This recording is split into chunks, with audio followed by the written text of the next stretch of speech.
আসছেন তসলিম হাসান হৃদয় বরিশাল থেকে।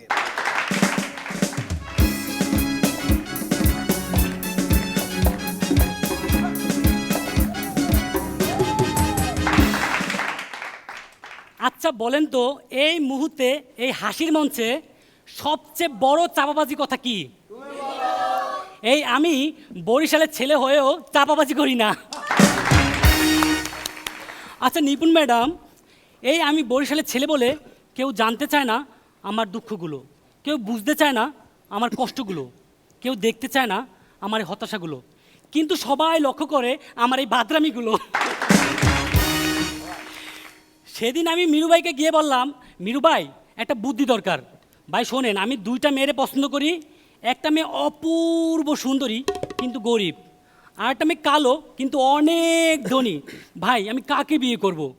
মিরু ভাই বললো, আরে এটা কোনো ভাববার বিষয় হলো, হন তুই ওই অপূর্ব সুন্দরী গরিব মেয়েটারে বিয়ে কর, আর ওই কালো ধনী মেয়েটারে আমার সাথে পরিচয় করাই দিস। আমাদের পাশের বাসায় থাকে একটা সুন্দরী তরুণী, ঠিক নিপুণ ম্যাডামের মতো। তো একদিন আমি সাহস করে তাদের কলিং বেল চেপে ধরলাম। সুন্দরী মেয়েটা এসে বলল, কি চাই? জি আপনাদের বাসায় কি চিনি আছে? চিনি, চিনি আছে। না মানে বলছিলাম কি, আপনাদের বাসায় যদি চিনি না থাকে তাহলে আমাদের বাসা আনতে চায় না, আমাদের বাসায় চিনি আছে। আমাদের কালাসান তারেক ভাই, তো কিছুদিন আগে তারেক ভাই পার্কে গেছে তার বান্ধবী নিয়ে ঘুরতে। তো একটা বয় এসে বলতেছে, ভাই এদিকে আসেন এদিকে আসেন। বলো ভাই, আমাদের এখানে খাওয়ার সুব্যবস্থা আছে। কি সুব্যবস্থা? ভাই আমাদের দোকানের চারিদিকে ঘেরাও আছে। মাজাহার স্যার, আমাদের ছক্কা খ্যাত ক্রিকেটার তামিম ইকবাল, তো তামিম ইকবাল যেমন তার ছেলেটাও ঠিক তেমন। সেদিন আমি তামিম ইকবালের ছেলেকে জিজ্ঞেস করলাম, আচ্ছা বাবু তুমি কিসে পড়ো? ক্লাস 6। ওকে ওকে, বেশ বেশ। আচ্ছা বাবু তোমাদের বাসা থেকে স্কুলের দূরত্ব কত? 10টা 6। Very good. আচ্ছা দেখি তোমার পড়ালেখার ব্যাপারটা কেমন, তুমি পড়ালেখা কেমন পারো? আচ্ছা বাবু বলো তো 1 ডজন সমান কত? 2টা 6। বাহ, আচ্ছা ঠিক আছে। আচ্ছা তুমি বলো তো 1 মাস সমান কতদিন? 5টা 6। ভেরি গুড ভেরি গুড, তুমি পড়ালেখা খুব ভালো। আচ্ছা শোনো, আমি কিন্তু তোমার বাবার খুব ভালো একজন ফ্যান, তোমার বাবার খুব ভক্ত। তোমার বাবার টেলিফোন নাম্বারটা দেওয়া যাবে? ওকে লিখেন, 66666।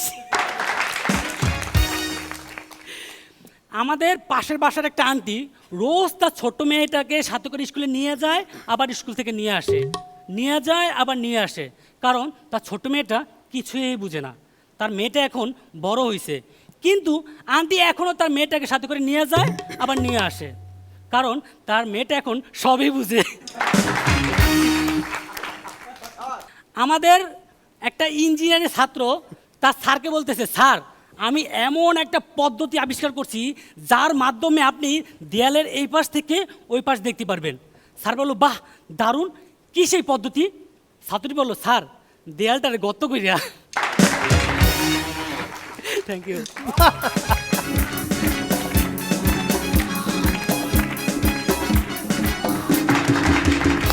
ওরে বাবা দারুণ। আমি একেবারে ঠিক সায়েন্টিস্ট রাব্বানির মতো, মানে তার গবেষণার যে ফলাফল অনেকটাই সেরকম সায়েন্টিস্ট রাব্বানির মতো তুমি গবেষণা করেছো ভাই।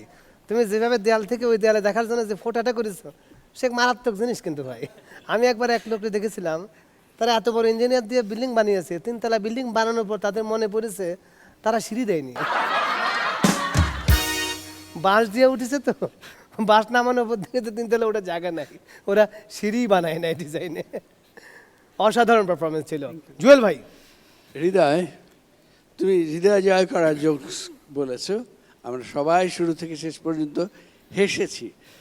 তবে একটা জায়গায় আমি যেটা সবসময় বলতে চাই সেটা হচ্ছে, সমাজে যারা অপেক্ষাকৃত কষ্টের জায়গায় আছে তাদেরকে কষ্ট না দিয়ে তাদেরকেও আমাদের লেভেলে তুলে ফেলা, সবার লেভেলে সমান লেভেলে তুলে ফেলা।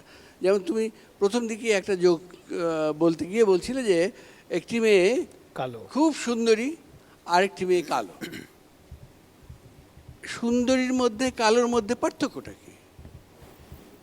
দুজনই তো সুন্দরী, দুজনই সুন্দরী না হতে পারে, কিন্তু আমরা গায়ের রং কালো হয়েছে বলে সে অসুন্দরী, এই যে আমাদের মাইন্ডসেট আছে, এটা একটা খারাপ দিক। এইটাকে আমাদের মুছতে হবে। ধন্যবাদ। Thank you. নিপুণ, খুব সুন্দর কনসেপ্ট ছিল, হেসেছি অনেক এবং ভালোও ছিল অনেক। মজা ভাই। তুমি এগিয়ে যাও, আমরা সবাই নম্বর নিয়ে তোমার সাথে সাথে আছি। ধন্যবাদ। Thank you, thank you.